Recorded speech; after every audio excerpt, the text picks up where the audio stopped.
Salut à toi, t'es bien sur Petit Souffle, sur le podcast de ceux qui aiment partir pour se changer les idées, qui ont besoin comme ça de sortir pour changer d'air.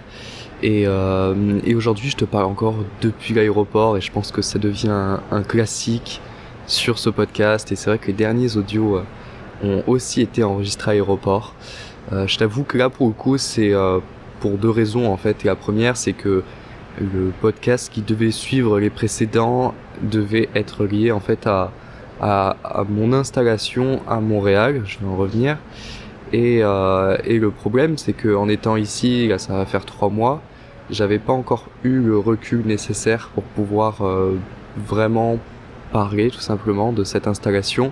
Et j'avais besoin comme ça de recul, et c'est aujourd'hui là en repartant pour une nouvelle destination que je suis arrivé à trouver le recul nécessaire. Et en même temps, là, enregistrer depuis un aéroport, c'est aussi parce que et je suis à Montréal. À Montréal, en fait, il fait un peu froid. Non, il fait un peu froid, et si t'es quelqu'un qui écoute Petit Souffle depuis quelque temps, tu as certainement écouté des épisodes à Lyon où j'aimais beaucoup enregistrer à l'extérieur. Et ici, c'est pas vraiment possible. En même temps, j'aurais du mal à enregistrer chez moi, et je préfère être ailleurs, être dehors, sortir de chez moi pour pouvoir enregistrer. Et enregistrer depuis un aéroport, c'était la parfaite occasion. Enfin bref, aujourd'hui, tu as certainement compris, mais on va parler de voyage, et on va parler en fait de la suite de l'épisode que je t'avais fait là pour t'expliquer comme quoi je partais à Montréal, je partais au Canada m'expatrier.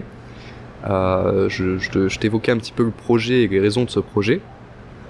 Et aujourd'hui, ça va plutôt être un épisode pour t'expliquer qu'est-ce que j'ai appris, qu'est-ce que j'ai découvert de cette installation, de ce voyage-là, qui est un voyage bien différent de ce que je faisais d'habitude. Et à vrai dire, en fait, après 3 mois à être installé sur Montréal, j'ai eu beaucoup de mal à reprendre le micro, tout simplement parce que je savais pas exactement qu'est-ce qui pouvait intéresser, qu'est-ce qui faisait partie de l'expérience personnelle, mais qui n'avait pas forcément d'intérêt à être véhiculé, à être partagé, et qu'est-ce qui pouvait justement être beaucoup plus commun à tous, ou en tout cas qu'est-ce qui pouvait plus être intéressant pour d'autres personnes, et qui pourrait être vécu aussi par d'autres personnes. Et sur Petit Souffle, moi je te parle de voyage bien sûr, mais je te parle d'une manière plus générale d'une nouvelle manière en fait de se reposer, une nouvelle manière de vivre en fait, peut-être un petit peu plus éloigné par exemple de nos smartphones, avec un autre type de divertissement, un autre type de repos, des choses comme ça. En tout cas des choses qui moins m'intéressent, moins me questionnent, et je pense que la première personne en fait qui écoute Petit Souffle, c'est bien moi, hein. Je me parle aussi à moi-même. Et voilà, dans cet épisode, j'ai quand même finalement trouvé quelque chose.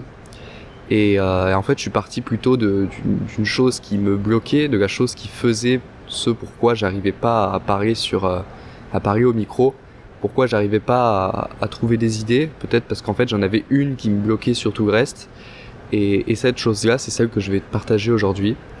Et du coup, on va parler de voyage, en effet, mais on va parler en fait plutôt d'un sorte d'avertissement sur le voyage. Parce que, pour revenir un petit peu en arrière, donc ça fait 3 mois que je suis arrivé, et dès mes débuts en fait à Montréal, j'ai directement absolument pas reconnu la ville.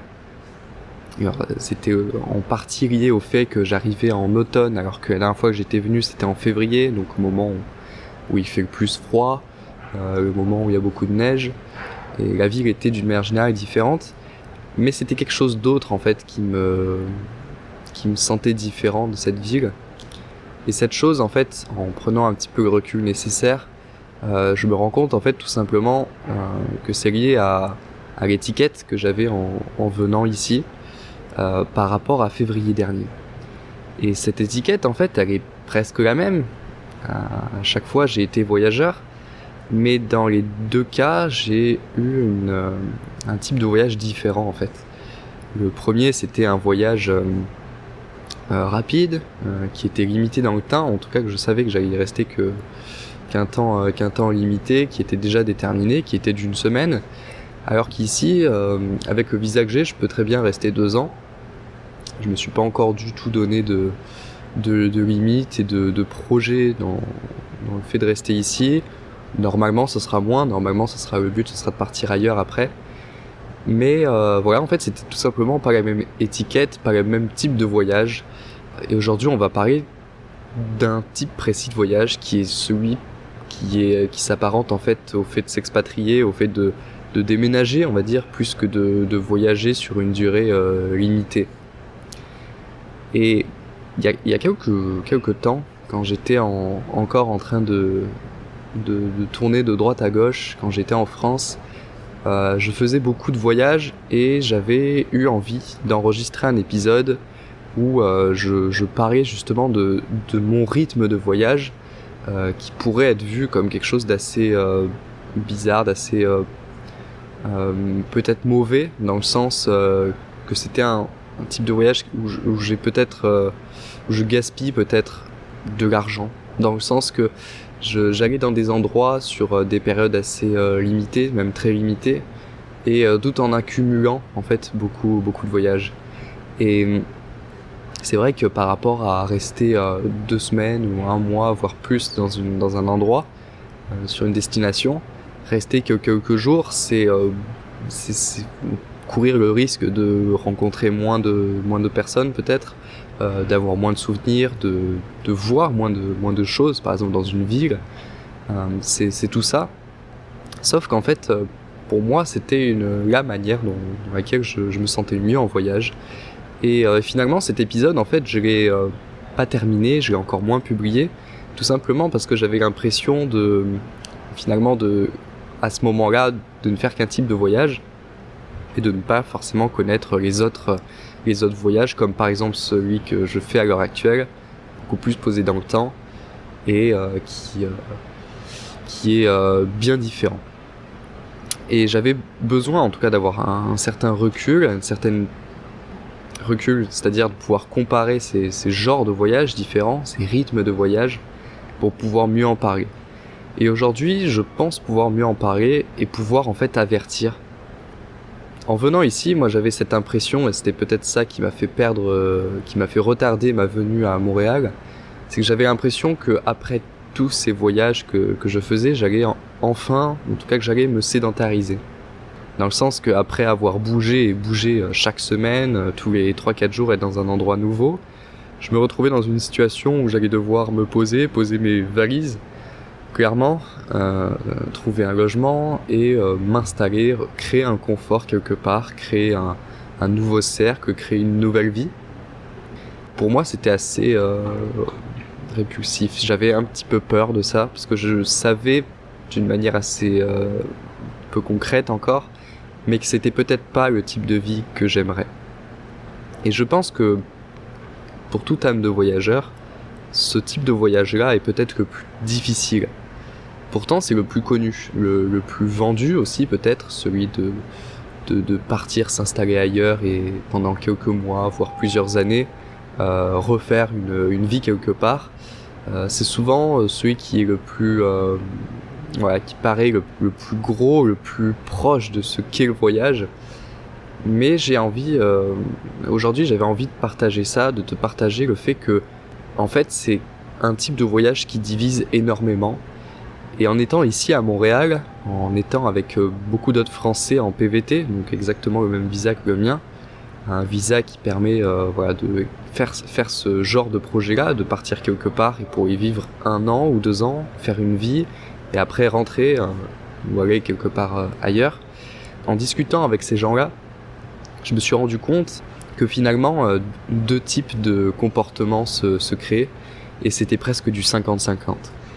Alors que je pense que dans le fond on était tous à peu près voyageurs, on avait tous connu des expériences à l'étranger, ou en tout cas loin de chez nous, et à bouger.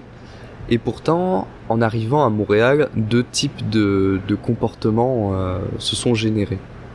Et moi, je faisais partie de celui qui était le mauvais. Avant de t'expliquer un petit peu ces 2 types de comportements, dont l'un des 2 qui est un petit peu mauvais, on va dire, en tout cas qui est dangereux, j'aimerais qu'on revienne sur la notion du voyage. Parce qu'elle est importante en fait d'essayer de comprendre pourquoi on voyage. Et j'ai En y réfléchissant, j'ai vu 3 choses. Tu pourras me marquer si tu en vois d'autres, et je pense qu'il y en a beaucoup d'autres. Mais c'est 3 choses qui sont très communes entre les gens, on va dire. Et la première, c'est la recherche du sentiment de liberté. C'est, je pense, quelque chose qui anime tout voyageur. La seconde, c'est la recherche de soi. La recherche de prendre du recul pour pouvoir se retrouver, discuter avec des nouvelles personnes, pour pouvoir mieux se comprendre, évoluer. Et la troisième, c'est peut-être le défi du voyage, le défi qu'on se fixe, la recherche de courage, la recherche d'ambition, l'épreuve que cela peut être de voyager et de sortir de sa zone d'inconfort. C'est 3 choses pour moi qui lient à peu près tous les voyageurs. Et par rapport à mon expérience personnelle, par rapport à ce que je cherche personnellement dans le voyage, j'ai retenu d'autres choses peut-être plus précises qui sont pour moi le fait d'être toujours en mouvement. Et c'est pour ça que j'aime voyager beaucoup dans des destinations nombreuses. Ce que j'aime aussi, c'est être dans les transports, c'est vraiment une vraie passion. J'ai toujours été très attiré par les aéroports, preuve. Il y a aussi quelque chose pour moi qui m'anime beaucoup, c'est la recherche de l'imprévu. Le fait de partir par exemple à la dernière minute, la rapidité, toutes ces choses-là, de ne pas savoir ce que sera le lendemain, c'est vraiment des choses qui m'intéressent et c'est peut-être quelque chose en fait qui me façonne dans ma vie de tous les jours. Le fait d'avoir quitté mes études, le fait aujourd'hui d'être autodidacte et à mon compte, font partie de cet état d'esprit un petit peu à rechercher l'imprévu pour pouvoir se sentir vivre. Et voilà, ce sont des choses en fait pour moi qui m'intéressent dans le voyage et ce que je recherche dans le voyage. Mais il y a une chose en fait qui pour moi est au-dessus de tout, qui est quelque chose d'assez individualiste, quelque chose qui est très lié à mon âge aussi d'ailleurs, qui est en fait l'absence de responsabilité. Dans le sens que voyager régulièrement, voyager beaucoup dans des destinations différentes, c'est cette quête de liberté par l'absence en fait de responsabilité. Par rapport à mon arrivée ici à Montréal, voyager partout et dans des destinations nombreuses, ça enlève déjà l'aspect de se faire un cercle sur place avec qui on va devoir dans la durée garder contact, non pas être redevable, mais en tout cas faire bonne figure et faire attention. Et je dis pas que dans des voyages plus rapides, il n'y a pas ces choses-là, mais c'est juste que dans le fond, on sait que rencontrer des gens régulièrement, partir rapidement derrière, ça permet presque de tirer que le positif de ces gens-là. Et encore une fois, je parle que pour moi. Mais moi, j'aime beaucoup, en fait, ce côté-là. Et en étant comme ça quelque part où on reste posé, finalement, je trouve que c'est c'est beaucoup une plus grosse responsabilité. Et la responsabilité, elle vient aussi de l'aspect de l'administratif, des économies, des choses comme ça. La responsabilité avec le logement, la responsabilité avec toutes ces choses en fait de notre quotidien. Moi, c'était quelque chose qui me faisait peur, en arrivant à Montréal, parce que je savais très bien que le voyage que je connaissais n'allait pas être le voyage que j'allais faire. Et il y avait quelque chose que j'avais noté que je trouvais assez intéressant, que c'est plus difficile de partir vivre à 10 km plus loin que là où on a vécu depuis 5 ans, on va dire, que de partir à l'autre bout du monde, mais seulement pendant une semaine. Partir à 10 km, mais pendant 10 ans, c'est beaucoup plus changer de choses dans notre vie que partir une semaine de l'autre côté de la planète. Et c'est ça en fait ce que je veux te faire passer aujourd'hui comme message, c'est ça que je retiens en fait de mes 3 mois ici. C'est que le voyage que je fais à l'heure actuelle n'est pas du tout celui que je faisais précédemment, et c'est un voyage qui peut vite être en fait dangereux, dans le sens que c'est le premier voyage en général qu'on va faire quand on n'est pas voyageur, dans le sens que ça va être le plus accessible. Alors non pas de dire que partir une semaine quelque part c'est moins accessible, mais partir une semaine quelque part et la semaine suivante refaire la même chose et des choses comme ça, ça demande déjà d'avoir une vie par exemple qui nous permet de voyager tout en travaillant, d'avoir peut-être ou sinon des revenus conséquents, des économies conséquentes. Bref, c'est moins accessible que de partir sur une durée beaucoup plus importante et de reconstruire quelque chose là-bas en trouvant un travail. mais c'est quelque chose qui pour moi est beaucoup plus dangereux. Et maintenant, alors pourquoi ça a divisé des personnes? Pourquoi et dans quel sens on a été divisé? En fait, en arrivant, et ça a été dès le départ que je l'ai remarqué, il y a vraiment eu deux types de personnes. Moi, quand je suis arrivé ici, dès l'aéroport, en fait, une personne que j'ai rencontrée au moment d'arriver à la douane, donc à l'aéroport en sortant de l'avion, et cette personne avec qui j'ai toujours contact en étant ici, a très très très rapidement refait sa valise pour visiter, pour voir des choses qui soient soit en périphérie de Montréal, soit plus loin, partir à New York, des choses comme ça. Et il a fait directement. Et à vrai dire, malgré des problèmes que j'avais moi de mon côté, qui ont fait que j'ai pas forcément pu trop bouger, il y avait une certaine barrière psychologique qui me donnait pas envie de bouger. Et ça a été en fait quelque chose qui a été mesuré vraiment chez plein de personnes en arrivant ici. J'ai rencontré des gens qui étaient très déçus en arrivant ici, et d'autres qui étaient complètement satisfaites. Et pourtant, on partait tous à peu près du même état d'esprit, avec cette même expérience du voyage, mais pourtant la chose divisée. Et je pense que c'est tout simplement lié en fait à ce que l'on cherche dans le voyage, à la nature du voyage qu'on cherche. Et je pense que pour tous les types de voyageurs qui existent, il y a un type de voyage qui doit se raccoler à ça. Et peut-être que certains vont apprécier plusieurs types de voyages, et je pense que à la longue je pourrais être comme ça. Mais c'est vrai que sur le coup, on va être attiré par un type de voyage qui n'est pas forcément celui que l'on fait. Et j'avais envie de prendre le micro pour t'en parler, parce que je pense que ça peut être un bon avertissement, une bonne précision à faire, qui est celle de venir ici à Montréal, malgré le côté la publicité qu'on peut en faire, le côté rêve que cela peut donner de s'expatrier au Québec quand on est français. Il faut pas oublier que derrière la magie, derrière les paillettes, c'est quand même un changement de vie. C'est quand même la création d'un nouveau livre à côté de celui qu'on a en France. Et c'est quelque chose qui doit bien sûr être essayé, mais qui ne va pas plaire à tout le monde.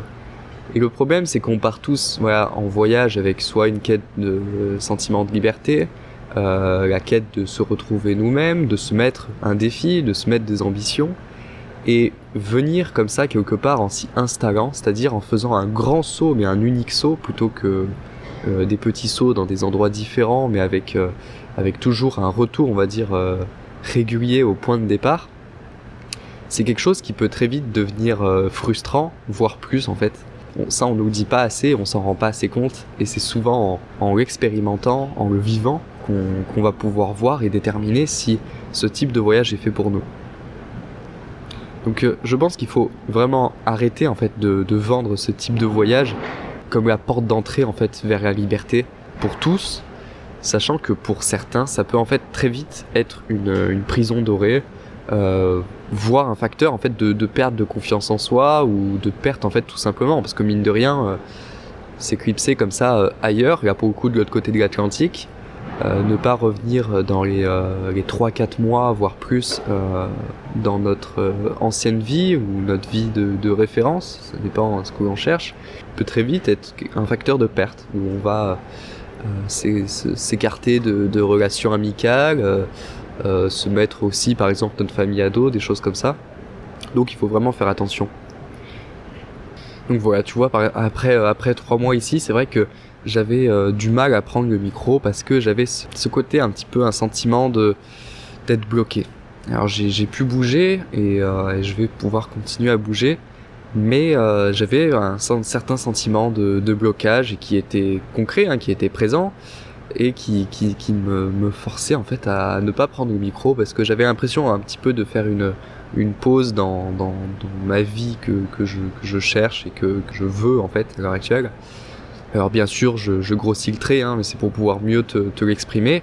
Depuis que je suis arrivé ici, j'ai absolument pas eu de gros problèmes et de grosses déceptions, mais je sens en fait que ça peut très vite en être une.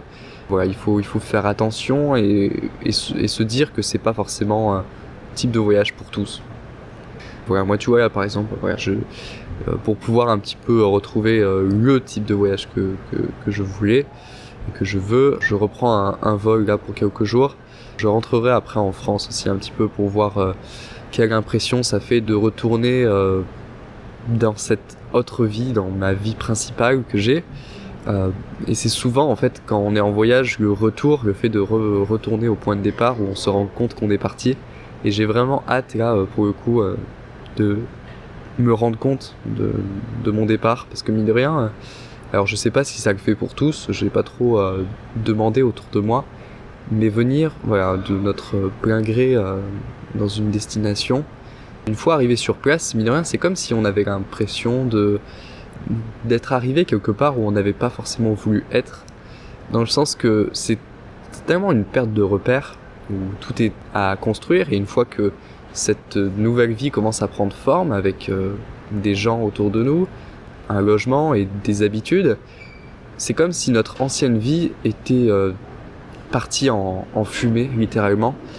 Non pas qu'on oublie les gens, mais qu'on prend une distance assez énorme en fait avec cette autre vie, comme si le cerveau avait besoin de s'en donner qu'une seule pour pouvoir comprendre ce qui se passe, pour pouvoir se sentir dans une normalité. Et cette vie de référence, en général, c'est celle que l'on crée sur place. Et voilà, c'est très très particulier. Donc j'ai vraiment hâte de rentrer en France là pendant quelques jours, quelques semaines, pour avoir cette expérience-là que j'ai vraiment hâte.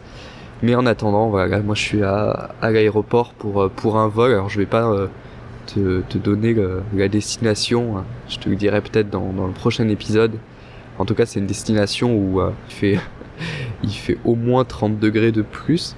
C'est une destination où je pense déjà qu'il va pouvoir me faire prendre du recul encore plus sur cette nouvelle vie à Montréal et au Canada, et un petit peu me faire changer les idées aussi. En tout cas, voilà, j'espère que cet épisode t'a plu, que tu trouves qu'il peut bien faire suite au précédent, à celui où je t'avais dit clairement que j'allais te tenir au courant de cette arrivée à Montréal et de cette installation.